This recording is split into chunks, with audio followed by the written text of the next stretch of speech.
All right. So we're up in the next interview, and please state your name and what you do. And there you go. Go Hi, for it. my name's Dave, Dave Strong. I'm a rocker, rock and roller in New England. I mean, I guess my real job is general manager of a butcher shop, but like, I don't know. That's just my day job, I guess. Well, like everybody needs a day job. I mean, it's tough. I mean, especially if you want to do music, you have to have some kind of a job to to support what you want to do. It's definitely important.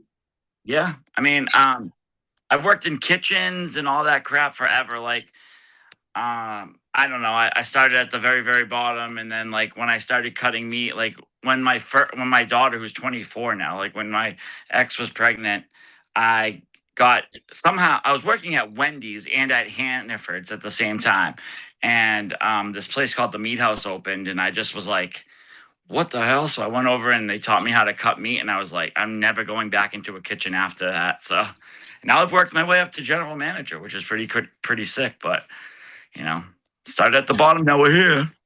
Here, but but with that, and then you're doing music. So, I mean, it kind of being a manager, you have to be organized. You have to, figure things out. So, when you're doing music, you kind of see that they're both kind of similar in that sense, to be honest. Yeah, I guess. I mean, I never was really in charge of like the Dave Strong band is really the first thing I've ever really been in charge of. Before I just kind of was around and like asking to be on other people's stuff and like it was kind of weird. Sometimes I would be like, "Please put me in, please put me in," but like the Dave Strong band is all me. Like I write everything. And the first few songs I actually played everything too. But yeah, it is. It really the real life and fake life kind of come together in the Dave Strong band for sure. No, but that's kind of cool. So, so you said you played, behind the scenes, and what made you say, no, fuck it, I want to do all of it, and I want to do everything myself? A few things really like so when I was playing I've been in a few different bands with a few different people and like I just at first well a lot of it had to do with like getting sober. That was a huge thing. Like I would really just pretty much do anything. Like, you know what I mean? Like I was just happy to be there. I saw a lot of my friends doing a lot of things, playing with a bunch of different bands and like getting their music out there. And I just kind of wanted to be heard by other people. But a lot of the time it wasn't like me me per se being heard. It was them being heard with me playing on their music. So when I finally got like sober and like smartened up, I was like, you know what? I'm gonna like, try it myself and see, you know, at least then it's my name, you know what I mean? Where like people can find me and they can like go down that rabbit hole then, That's kind of the gist of it, I guess. That's really cool Yeah. because like you made that decision to do your own thing because you're getting sober, which is tough. A lot of people struggle with playing shows, being sober. So can you go into that? Yeah, I mean, it can suck. I mean, I right now I'm almost 3 years sober again. But like when I started, I the first thing I was sober, I didn't drink, and then I probably got a year, almost 2 years into it, and I was like, fuck it, I think I can have a drink, or like, and that went down fast. Like that went downhill pretty fast. I realized I probably couldn't, but I don't know. Yeah, I gotta stay focused, or I like really lose it. No, that makes sense. And relapse is real. I mean, I've had that happen to me too. It's so real, and people don't discuss it because people think it's just like a upwards trajectory, but you have to kind of go through this. This every day is a battle. Yeah, it's tough. Even like this week, I worked like 55 hours this week and I order like all the beer from my work. I order like all the meat from my work. And I have to talk to people about drinking and I order non-alcoholic wines and non-alcoholic beers too. Like, but they're always asking me, "Did you try this? Did you try that?" I'm like, "Oh, nope. I haven't I haven't tried it, but everyone that I talk to likes it, you know what I mean?" But it does. It's pretty cool, Like I've probably drank enough to be able to tell everybody what alcohol tastes like. I can get the gist of it, I guess. No, that much respect to you, and you've been playing shows. I mean, have you? Do you? So you're in the New England area, which I am too, Connecticut. I mean, if you have you traveled throughout, out of New England? Have you played any other shows outside? Yeah. I've been very fortunate to be able to play in different areas of the world. I've played in Madrid, I've played in Lyon, I've played in Amsterdam and Rotterdam. And that was actually with my friend Jeff. And then I actually got to go back in 2025 and play in Germany with the Dave Strong Band. I did the Puke Fest, and they actually recorded it on a vinyl. Like they recorded the set. I went back, and now I have some. I think I have like 40 left. Yeah, Amazing. Oh my God.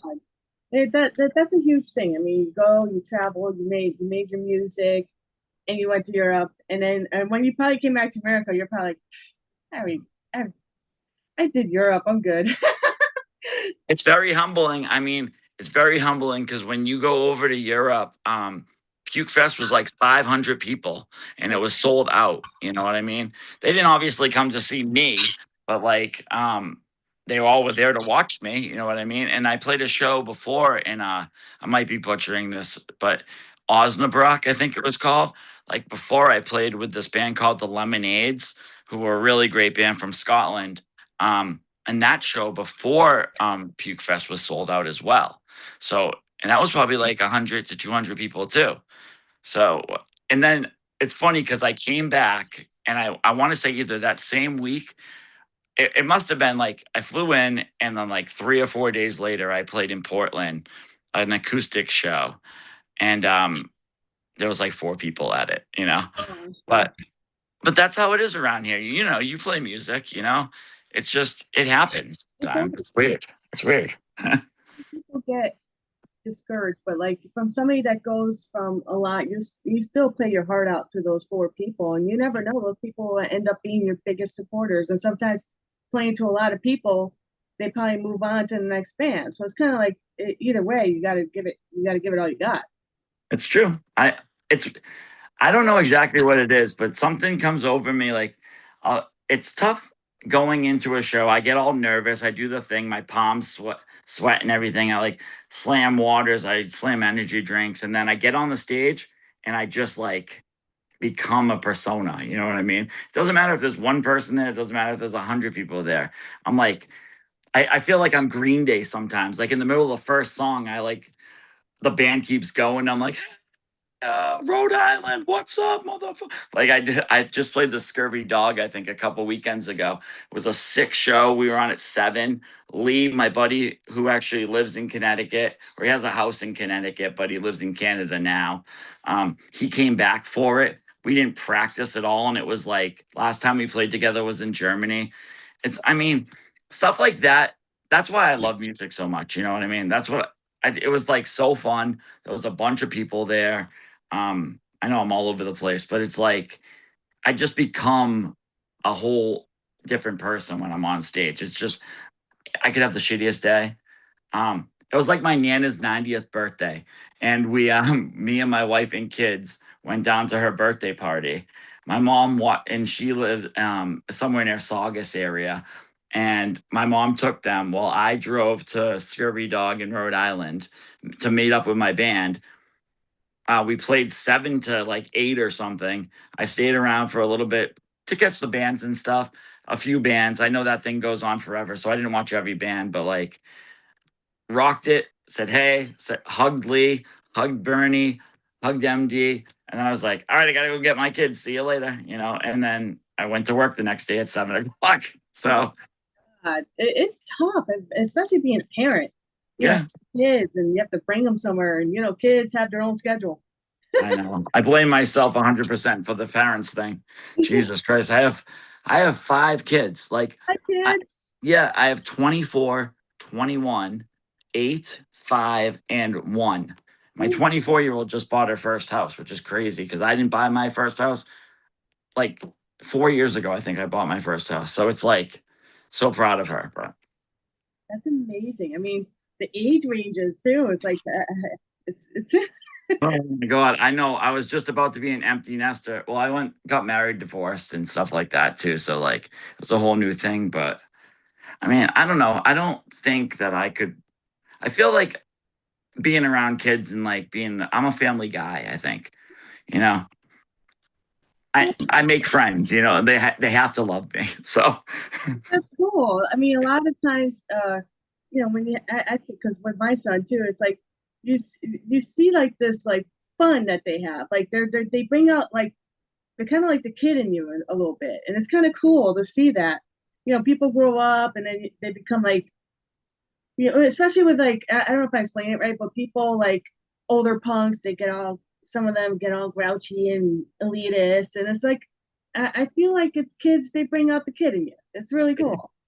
no, that's 100%. Like I was getting the time of this kind of messed up. I thought it was 6 at first, and then like my daughter was having a mental like a little breakdown. I'm like, let's go outside for a minute. We'll take a walk, and she started talking to me. Some of the like the innocence in kids. It's like, um, I don't. What would happen if we were homeless? What would happen if we didn't have a car? Like some of those like big people problems that she doesn't ever have to think about, but it comes out so like sweet and innocent when she says it. It's like, don't worry, we're not going to be homeless. We have 2 cars and knocking on wood right now, but some of like she's got real life. She's got a lot of weight on her shoulders. She's 5 years old, and like real life talks. So it's good to have a family around to keep us all like kind of on solid ground. And I like being a family person too, and also they're the future. They are Yeah, the that's true. We future. need them. We need them. Exactly. So, but back to music, I just want to talk about like I like your songs. They just put me in such a good mood, and also because I'm listening, and then I could feel like live you would be the same kind of energy, if not more. So, like, are you still planning on? Because I know you record and do everything yourself.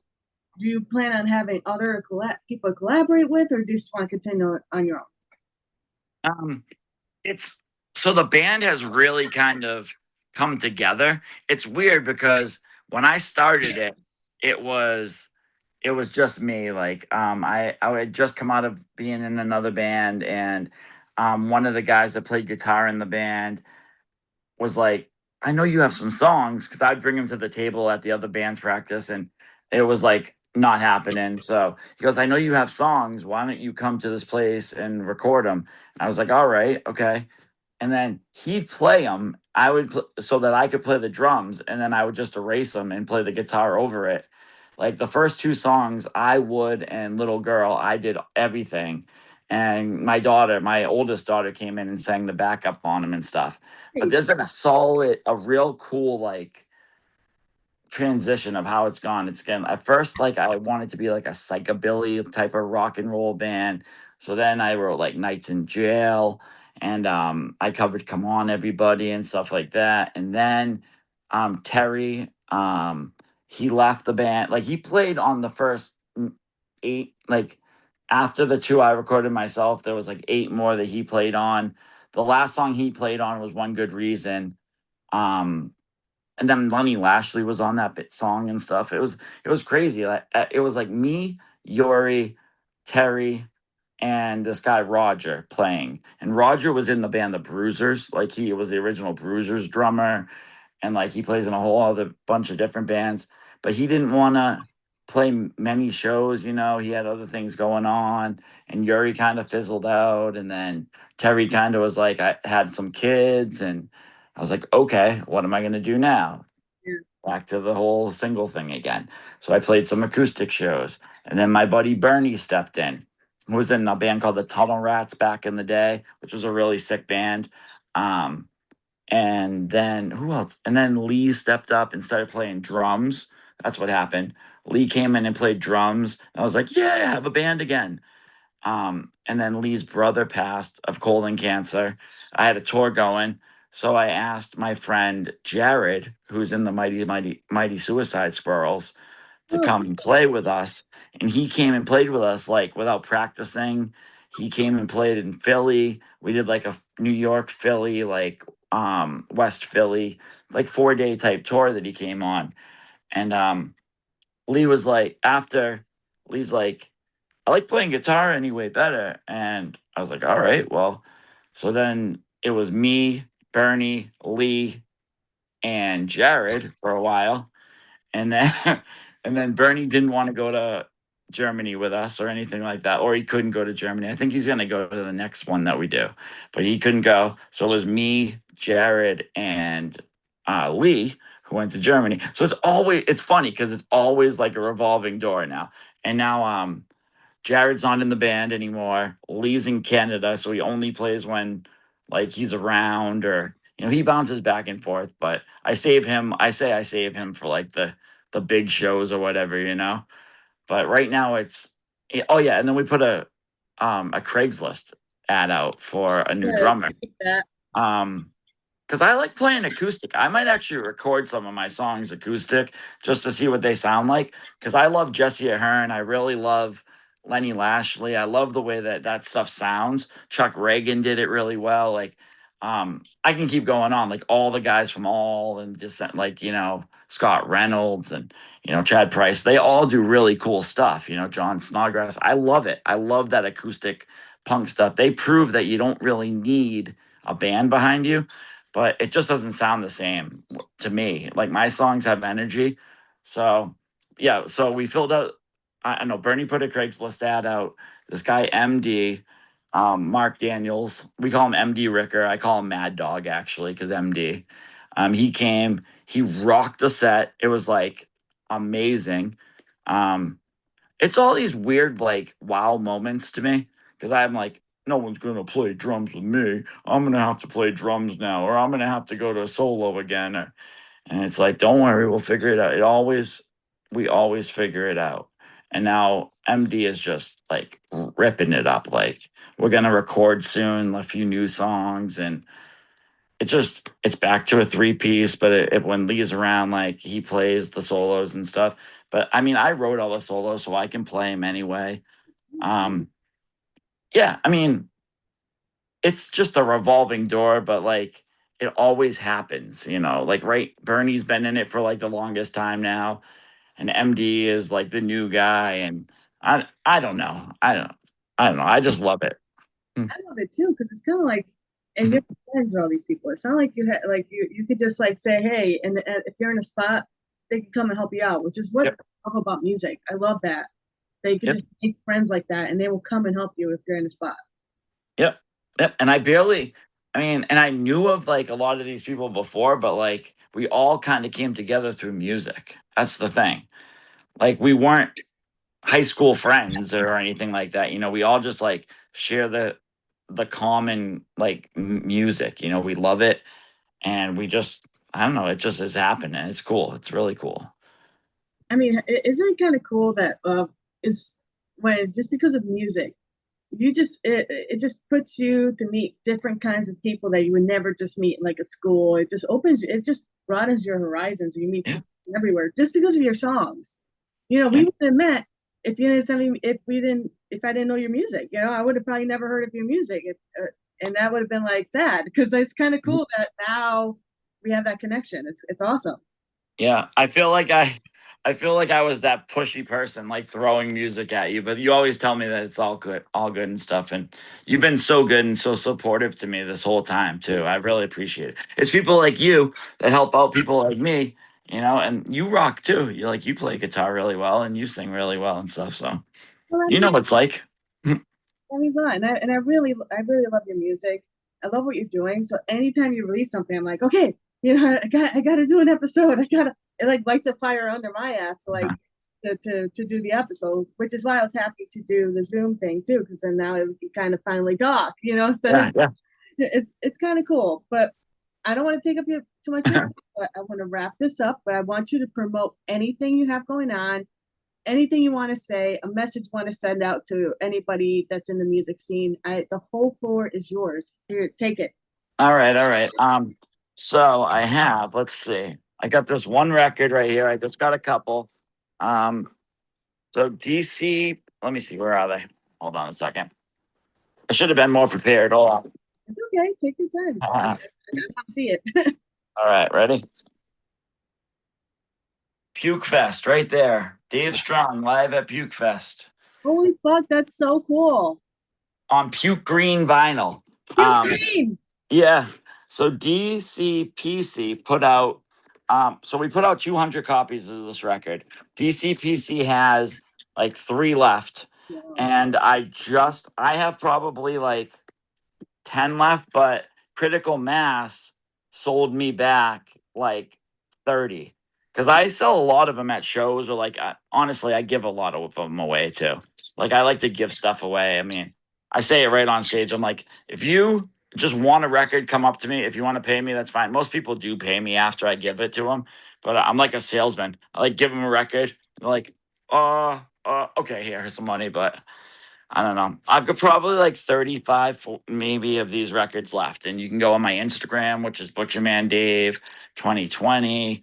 And I'll sell them. I got some shirts and stuff, but I'm playing at Gino's. I don't know the date, but I'm playing sometime soon. That's the next by the end of the summer. Yeah, I don't know. Thank you.